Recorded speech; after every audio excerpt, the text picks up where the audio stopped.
मग लोकांना बोलू द्या.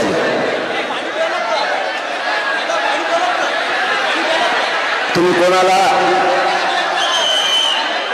ए पोरा एक काळे कपडे कशाला खाली बस म्हणतो रे गप्प बरा गोंधळ घालतो उगाच कामान धामाचं काळ्या कपड्यावर बघून तुम्ही जास्त बोबाटा करता.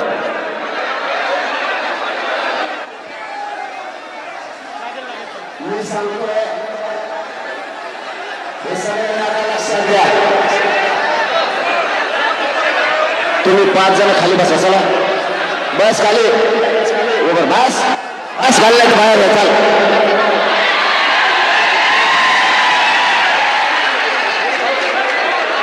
मला तर तुमच्या इकडे बघतो सुद्धा ना इकडे बघतोय मी इकडे बघतोय.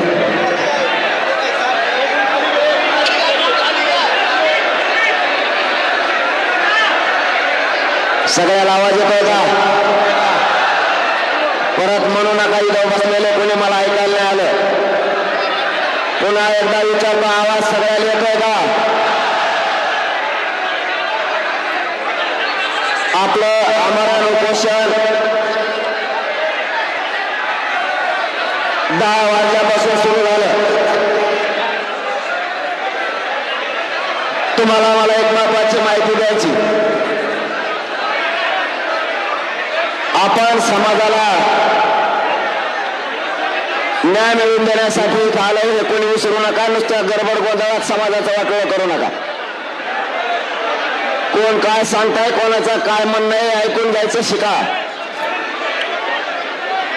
आपण शिकलो नाही आपण लोकांच्या बुद्धीनं चाललो म्हणून आपल्या समाजाचं 70 वर्ष आपण शिकलो नाही आपण लोकांच्या बुद्धीनं चाललो म्हणून आपल्या समाजाचं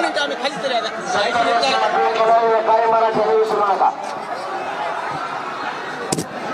एकजुटीचा फायदा घेऊन समाज कसा मोठा करता येईल याच्यासाठी आपल्याला थोडी ताकद लावायची. आपलं ठरलं होतं मुंबईला जायचं आणि आमरण उपोषण सुद्धा आझाद मैदानावरच करायचं. त्याप्रमाणे आपण आज आझाद मैदानावर आलोय आणि आमरण उपोषण सुरू केलंय. आता तुमची काय जबाबदारी?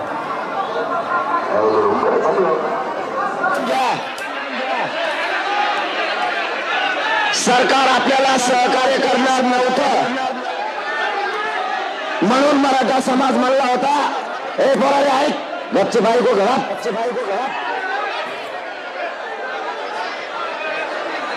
गच्चे उभा आहे. सरकार आपलं ऐकत नव्हतं आपल्याला सहकार्य करत नव्हतं म्हणून करोडो मराठ्यांनी घराघरातून ठरवलं होतं मुंबईला जायचं आणि मुंबई जाम करायची. आता एक गोष्ट लक्षात ठेवा सरकार सहकार्य करण्याला जायचं आणि मुंबई जाम करायची. आता एक गोष्ट लक्षात ठेवा सरकार सहकार्य करणार नव्हतं म्हणून मराठे मुंबईला येणार होते आणि जाम पण करणार होते आणि केली पण. आता आपल्याला सरकारनं सहकार्य केलंय. मी काय बोलतोय लक्षात ठेवा सरकारने सहकार्य केलंय परवानगी दिली त्याबद्दल आपण काल परवा सरकारचं कौतुकही मोठ्या मनाने केलं. पण आता सरकारने सहकार्य केलं म्हणल्याच्या नंतर आता तुम्हाला पण सहकार्य करायचं. पोलीस बांधव बोलायचे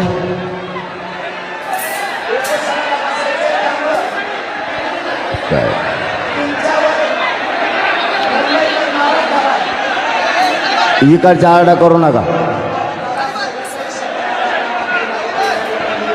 मला काहीतरी समाजाला माहिती द्यायच्या तुम्ही आरडू नका राहो.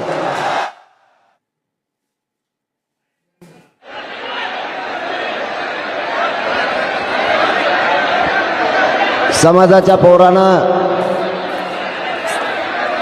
पुन्हा एकदा सांगतो, शांत व्हा.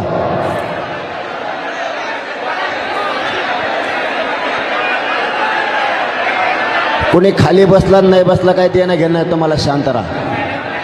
खाली बस म्हणण्याच्या राड्यात थांबावं तुम्ही. मला संदेश देऊ द्या, दिवसभर बोलतो हो तुम्हाला, मला लोकाला बोलू द्या आधी.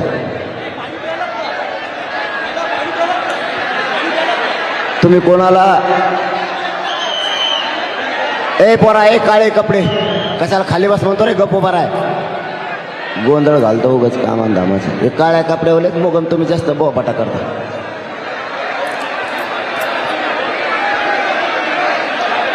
मी सांगतोय हे सगळ्यांना आता लक्षात घ्या. तुम्ही 5 जण खाली बसा. चला बस खाली उभर बस बस खाली, नाही तर बाहेर व्हाय. चाल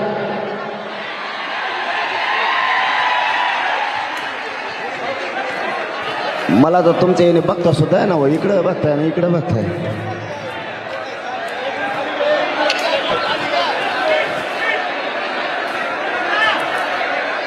सगळ्याला आवाज येतोय का? परत म्हणू नका इथं बस.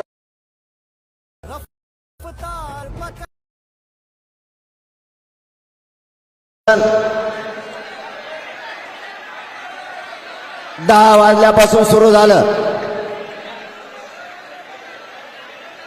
तुम्हाला मला एक महत्वाची माहिती द्यायची. आपण समाजाला, प्रत्येक माणसाला आपण आपल्या ड्रायव्हरला फोन करायचा आणि त्याला फोन करून सांगायचं आत्ताच्या आत्ता गाडी काढायची. पोलीस बांधव सांगते त्या ग्राउंडवर नेऊन लावायचं, मग ते कितीही लांब असू दे.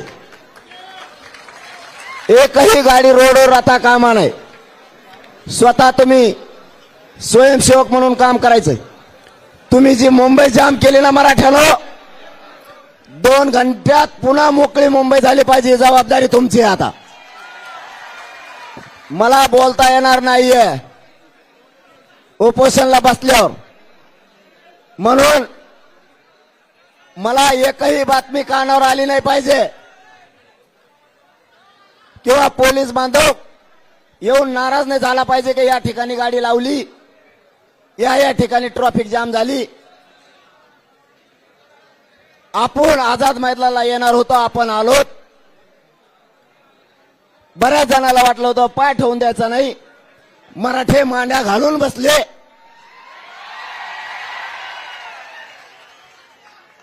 त्याच्यामुळं सरकार पुढचंही सहकार्य आपल्याला परवानगीचं देईल, मान्य न्यायदेवता देईल. सरकारच्या हातात हे परवानगी देणं. सरकारकडे आपण अर्ज केलाय, वाटल्यास पुन्हा आता थोड्या वेळाने आणखीन अर्ज आपण करू. एक महत्वाची माहिती द्यायची. आपण समाजाला न्याय मिळवून देण्यासाठी इथं आलोय हे कोणी विसरू नका. नुसत्या गडबड गोंधळात समाजाचं वाटोळं करू नका. कोण काय सांगताय, कोणाचा काय म्हणणं आहे ऐकून घ्यायचं शिका. आपण शिकलो नाही, आपण लोकांच्या बुद्धीनं चाललो म्हणून आपल्या समाजाचं 70 वर्ष वाटोळं केलं हे काही मराठ्याने विसरू नका. एकजुटीचा फायदा घेऊन समाज कसा मोठा करता येईल याच्यासाठी आपल्याला पुरी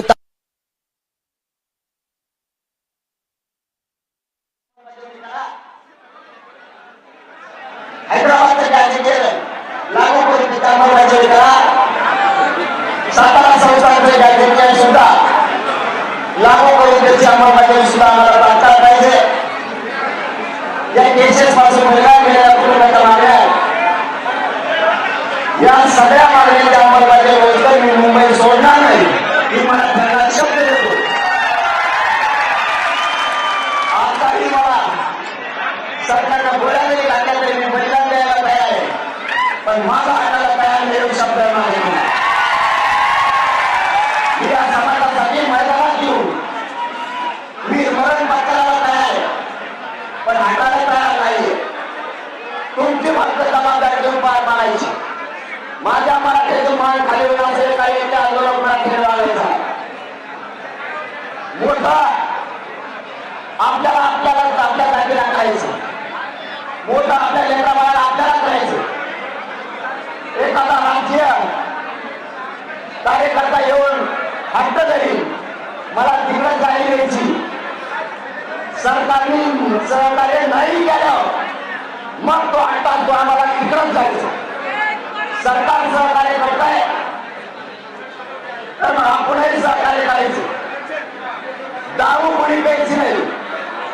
दारू पिऊन गाड्या कुंकड घालू नका. माझ्या कानावर वाईट गोष्ट आली पाहिजे. पुन्हा जो शब्द वापरतोय, माझ्या समाजाला खाली माल घालायला लागण्याचं एक पाऊल उचलायचं आहे. मराठ्याला विजय दिल्याशिवाय आणि डोक्यावर गोळा टाकल्याशिवाय इकडून हालायचं सुद्धा नाही. पण मराठ्यांची मान खाली होईल असं एकही पाऊल मराठ्याचा कोणाला करायचं नाही. माय बापा सगळं कुटुंब सोडून तुमच्यासाठी लढतोय. मी या समाजाला कुटुंब मानलंय. मग तुम्ही जर माझ्या कुटुंबातले, मी जर तुमच्या कुटुंबातला आहे, माझा शब्द खाली पडू द्यायचा नाही, कारण मी तुमच्या खाली पडू देत नाही. माझं कुटुंब त्याची उभी राखण्यामुळे झाली तरी चालेल, पण या समाजात मला वाटलं बोलायचं नाही. म्हणून कुणाला बोलायला संधी द्यायची नाही. काही गडबड गोंधळ करायचा नाही. जे ग्राउंड दिलंय त्याच ग्राउंडवर राहायचं, द्यायचं नाही. काही गडबड गोंधळ करायचा नाही. जे ग्राउंड दिलंय त्याच ग्राउंडवर राहायचं आणि झोपायचं. तुम्ही टेन्शन कधी घ्यायचं होतं? मी जर आझाद मैदानाला नसतो तर, आता मी आझाद मैदानाला म्हटल्यानंतर तुम्ही इथून 50 किलोमीटर बिनधास्त झोपा. तुम्ही म्हणायचं आपला 500 दिवस झोपल्याला आम्हाला काही टेन्शन नाही. आणि अशी अवलाद आहे, मॅनेज होत नाही, टेन्शन घेऊ नका तुम्ही. शेवटी येऊन आलं तर मरण येईल, मी भोगायला तयार आहे. पण तुम्हाला इथून रेल्वेच्या ठिकाणी पार्किंग दिल्या, 5 रुपयात 10 रुपयात तुम्ही आझाद मैदानावर येता. बिनधास्त गाड्या लावायच्या, रेल्वे यायचं जायचं, संध्याकाळी रेटून जेवायचं, त्या गाडीत झोपायचं. कारण इकडे पाऊस अचानक येतो आणि अचानक जातो. त्याच्यामुळं तुम्हाला शरीरात सुद्धा त्रास झाला नाही पाहिजे याची काळजी घ्या. काही झालं, माझ्या समाजाला किंमत द्या. पुन्हा एकदा सांगतो, समाजाने खूप विश्वासाला आपल्याला 500 किलोमीटर पाठवलं. समाज मिनिटाला आपली खबर घेतोय. समाजाला असे आहे, लढायला गेलेले पोरं आमच्या लेकराला विजय घेऊन येतील. म्हणून तुमच्या डोक्यात फक्त विजय ठेवा. गोंधळ गडबड नाही. गाड्या हवेवर लावायच्या नाही, पार्किंग मध्ये ठेवायच्या. पार्किंगच्या ठिकाणी सुद्धा त्या अधिकृत पार्किंग आहे, बरोबर का? पुढे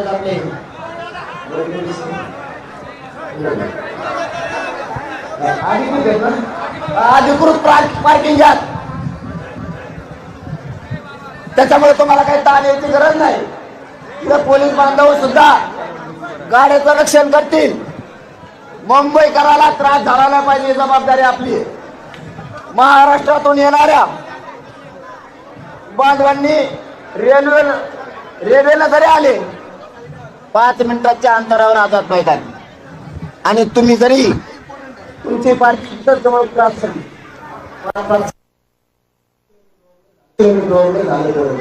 30 किलोमीटर बस आहे. 2 किलोमीटर फक्त.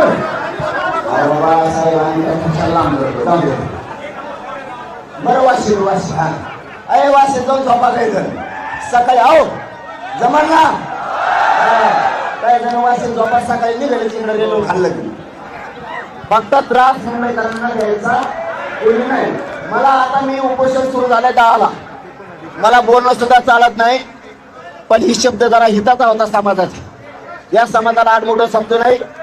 आपलं काम होतं सर मी सहकार्य नाही केल्यावर मुंबई जाम कर आणि या बाजार पठ्याने करून दाखवले मराठ्याच्या पोरांनी. आता त्यांनी सहकार्य केलं. आता आपण पूर्ण मुंबई 1 ते 2 घंट्याच्या आत मोकळी झाली पाहिजे अशा पटापट मनाने गाड्या काढून घ्यायच्या. आणि पार्किंगच्या ठिकाणी पोलिसांनी विचारायचं पार्किंग साहेब पुढे. पोलिस म्हणले पाहिजे त्याला पहिले ते बाजूला घेऊन होतो तर ते करून तिकडे गेला पार्किंग साहेब पुढे. इतकं सहकार्य करायचं. सरकार आठ कुठे शिरल्यावर मग पुढचा बघू आपण काय करायचं. ते तर टेन्शन तुम्ही नका घेऊन, मी आहे ना. म्हणून पुन्हा एकदा सांगतो, सगळ्यांनी शांततेत यायचंय जायचंय. ज्यांना गावाकडे जायचं 29ला वाटा लावायला येणार होते त्यांनी वापस जा. काय आणखी वाशी कशी जी आम्ही तिकडे जे कोटी आणखी 10-5 लाख 9 लाख लोक तिकडेच जाईल. ज्यांना वापस जायचं ते वापस जा. सोडायला आलेले आणि आता जवळ आम्ही संदेश देत नाही.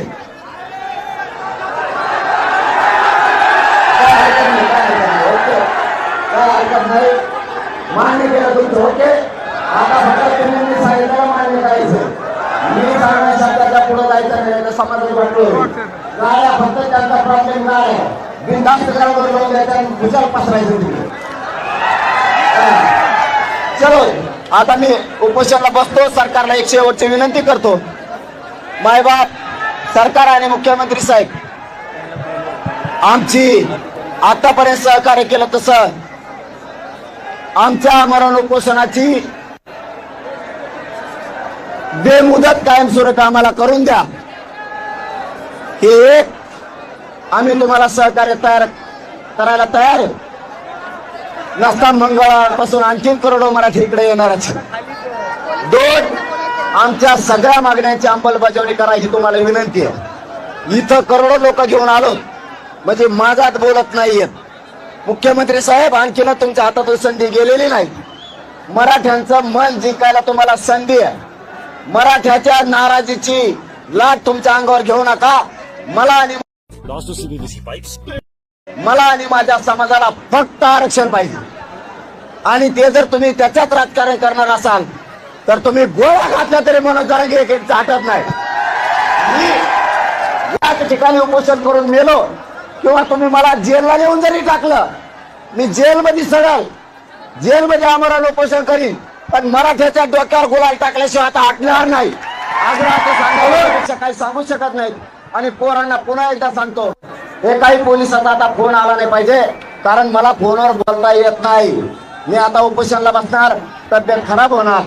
म्हणून आज समाज चिंतेत उपोषणाला बसल्यामुळे महाराष्ट्रातला सगळे महाराष्ट्रात मराठीची लाट उसळली उपोषणाला बसल्यामुळं.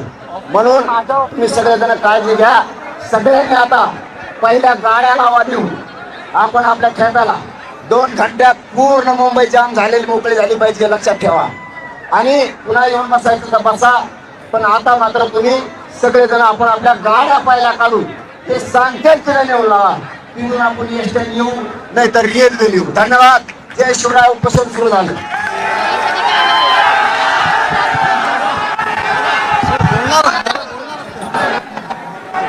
जरांगे पाटील.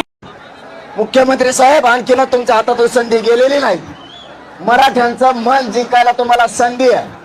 मराठ्याच्या नाराजीची लाट तुमच्या अंगावर घेऊ नका. मला आणि माझ्या समाजाला फक्त आरक्षण पाहिजे.